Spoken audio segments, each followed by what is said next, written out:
Ladies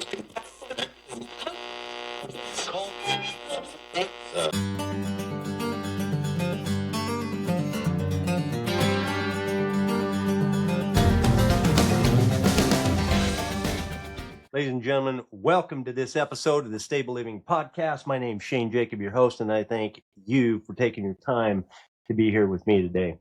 Appreciate you. People come to me and they're unhappy. I hear a lot of unhappiness, a lot of sadness. Most of the time, they're happy with somebody that they're in a relationship with, unhappy with what the other person's doing, and they want them to change so it'll get better, so they can feel better. And today I want to talk about the strength to love. Okay, so what do I mean by that? What's the strength to love?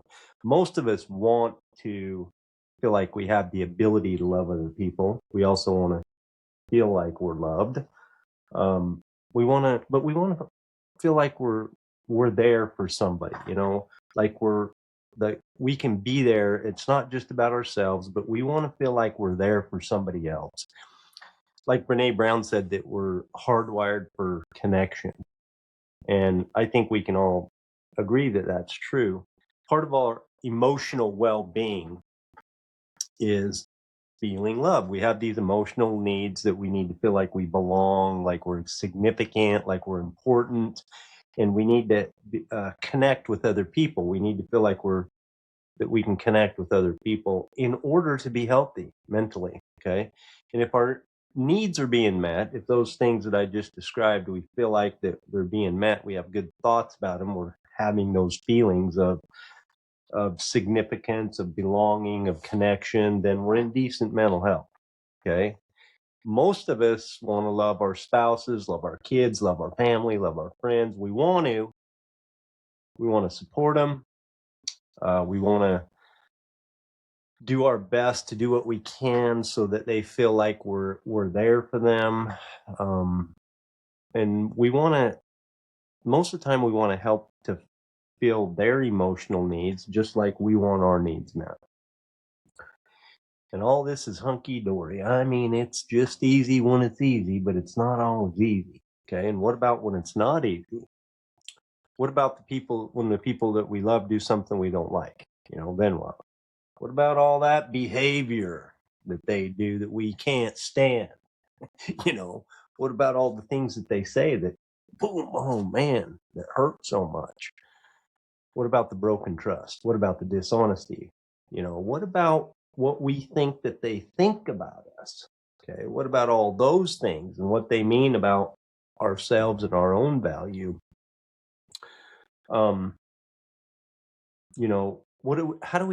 Do we really feel like they respect us? I mean, how much do you think they really care about us, and how much they really value us, and how important is that to us, and how does that make us feel, and why is it so important anyway? I think we can agree that we all set out in relationships to have good intentions. It all sounds so good, I'm a pretty good example. I've been married a number of times, and I didn't set out to get divorced in any of them. So I had good intention. It sounds good, but then loving somebody and having the strength to love is not all that simple. It's not all that easy all the time. Okay, we know that. So how then do we have the strength to love even when it's hard? Okay, and the answer is they need to start doing what we want them to, and then everything would be fine. Not really. That's not how it works. It's not out there somewhere. Okay. The strength, the love, and the peace, and the way that we feel about our relationships is going to come from one place. It's going to come from us. But how then are we going to go about getting it done? Okay. And I'm going to give you some answers that I think they're going to be helpful. Okay. They've been helpful to me. I'm going to give you some thoughts and a way to believe about yourself that will change, believe it or not, your relationships. That's right.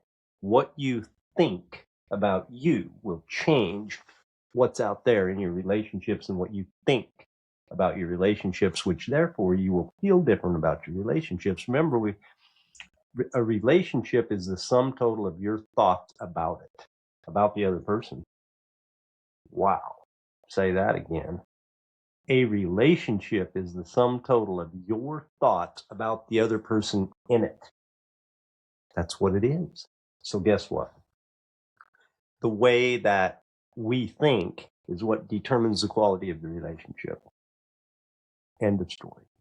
So I'm going to give you a couple of ideas of recommendations of things that you can learn to believe about you that will help you have thoughts that you want to about relationships that you have, so you have less, so that you can feel better about them if you want to. Okay? You can make better choices at least. So when a human being genuinely, when you and I and any other human being genuinely believes that we have inherent and complete and total, if we believe in our values 100%, okay, love is a natural byproduct. Okay. I mean, if you work on and develop a value, or excuse me, a belief in your value, a belief in your perfect value. Okay. And that's a belief that I recommend. And if you've listened to me, you know that your strength to love, as you develop that, will automatically go up. It'll like quadruple. It's like going to the gym and being able to do all you can to bench press 100 pounds. Okay. Oh my goodness, 100 pounds. You went and did it. And that was it. I mean, you were maxed out, whatever the number is. And you went back the next time and you just threw 400 pounds on there and went, boom, done.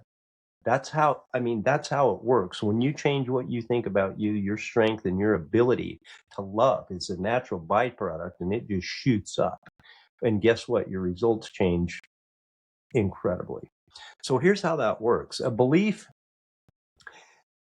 in your perfect value, what it does, one of the things it does many things, but one of the things it does is it removes the need to prove your worth. Okay. When you don't need to prove your worth, you're saving a lot of time. It gives you the capacity. Now you can be focused somewhere else besides I need to prove what I'm worth. It removes the need to defend your identity. It removes the need to be able to like elevate myself, to try to prove to you and to myself what I'm worth. I certainly no longer need to elevate myself above someone else.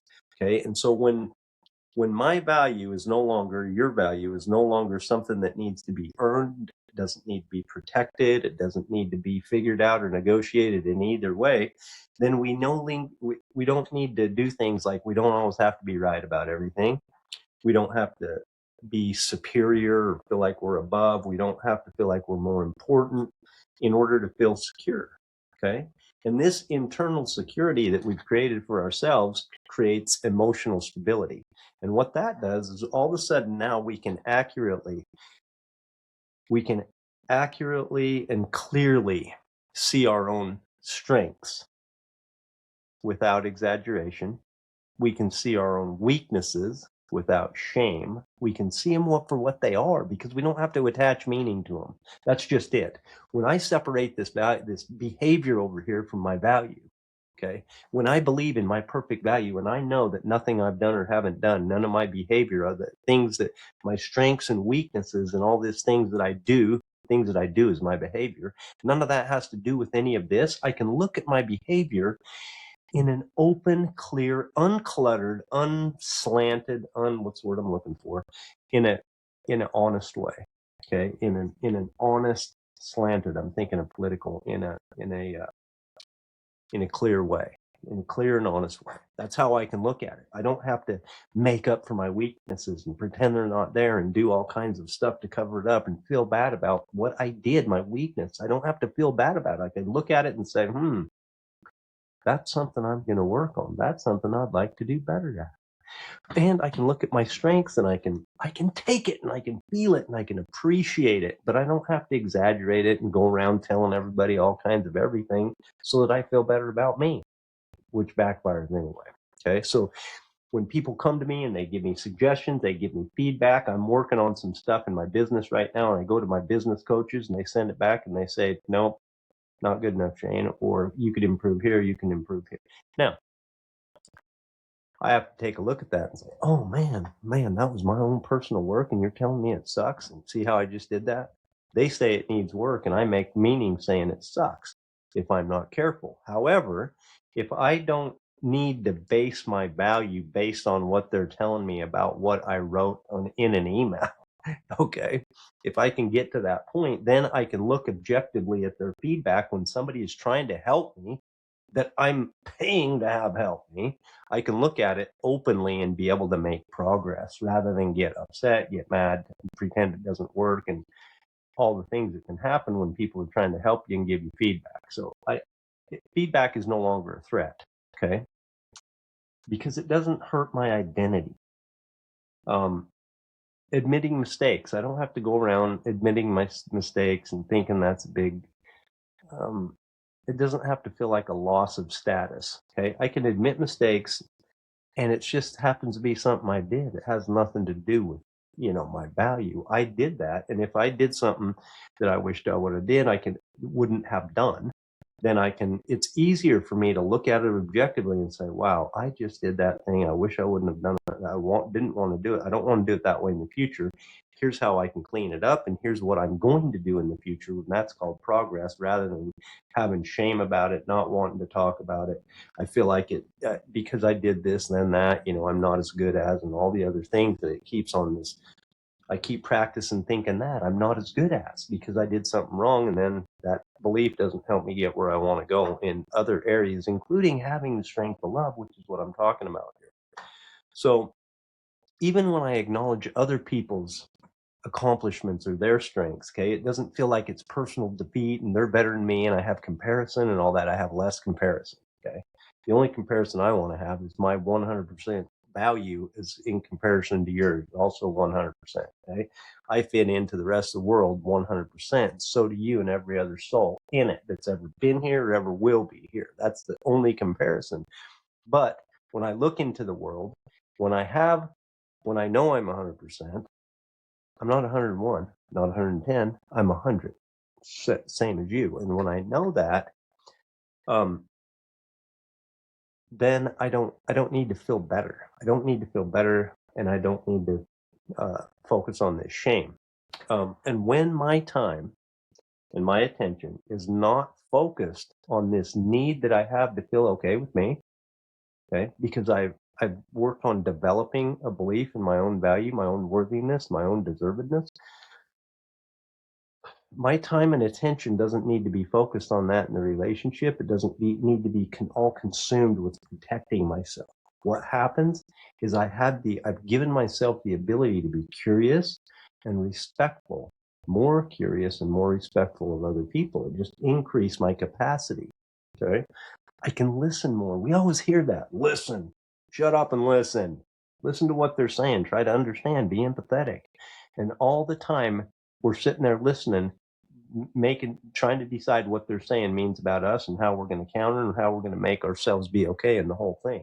Look, the more that you internalize your perfect value, the more you increase your ability also to listen openly. Okay. You can listen more fully, and you can help people more willingly and with nothing attached to it. Not because I need this or it's going to make me feel a certain way. There's nothing to defend. Okay. And there's nothing to gain in terms of self-worth when I'm working on that, when I've developed my own belief around it.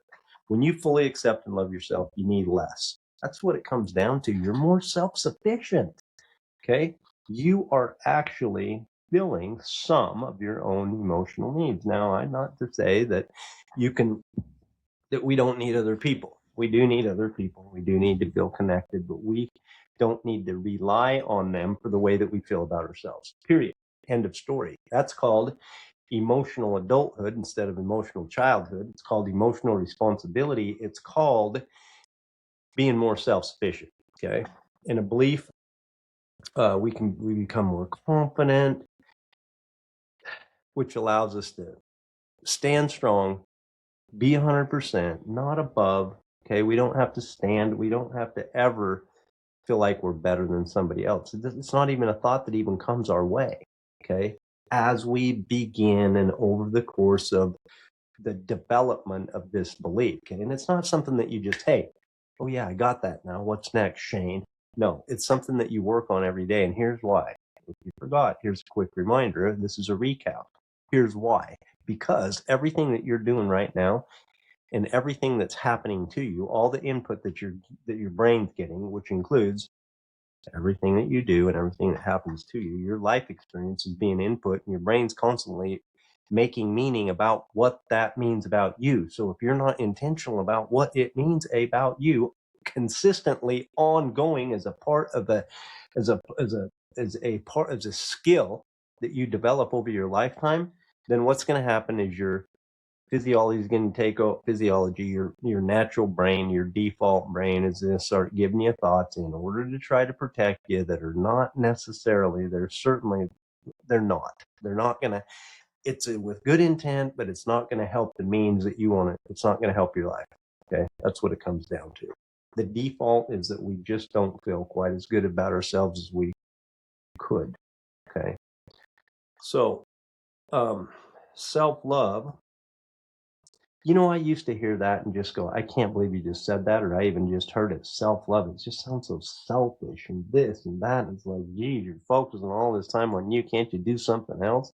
And here's the answer.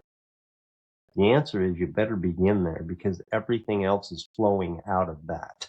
Your beliefs about your value, everything that you're able to give is coming to it. I have a lot of ideas and quotes about this, but I am serious about it. You must begin with you. Okay. There is nothing. So spending time on your own personal improvement and your own value beliefs development is one of the most selfless things that you could do. Okay. Self-love allows a person to see reality more clearly, not cluttered up, to be able to see who we are, who others are. That's the amazing part. When I accept me more, I accept other people more. I don't judge I don't attach what they do to their value. I mean, think about it. It's a big deal when you start to see the world the way that you have changed to see yourself. It matters. It changes your whole life experience. Now I'm bench pressing 400 pounds, where I can only bench press 100 in my example. So,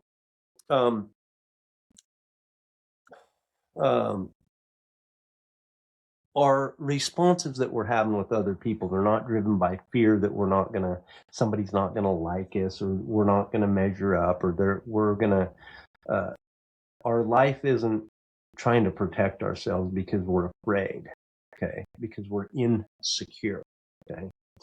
Self-love, it comes out as openness, comes out as accountability, it comes out as respect, it comes out as courage, and it comes out as the strength to love in the hard times. When you need it, man, when the chips are down, you got to be able to have yourself to rely on. This is what I'm talking about, becoming more self-reliant. Self-love is what provides us the strength to love. Okay. And love, my friends, is what it's all about. We need to give love and be loved. Give yourself something to start out with, my friends. Remember one thing: your value, your perfect value, is non-negotiable. Stay with me.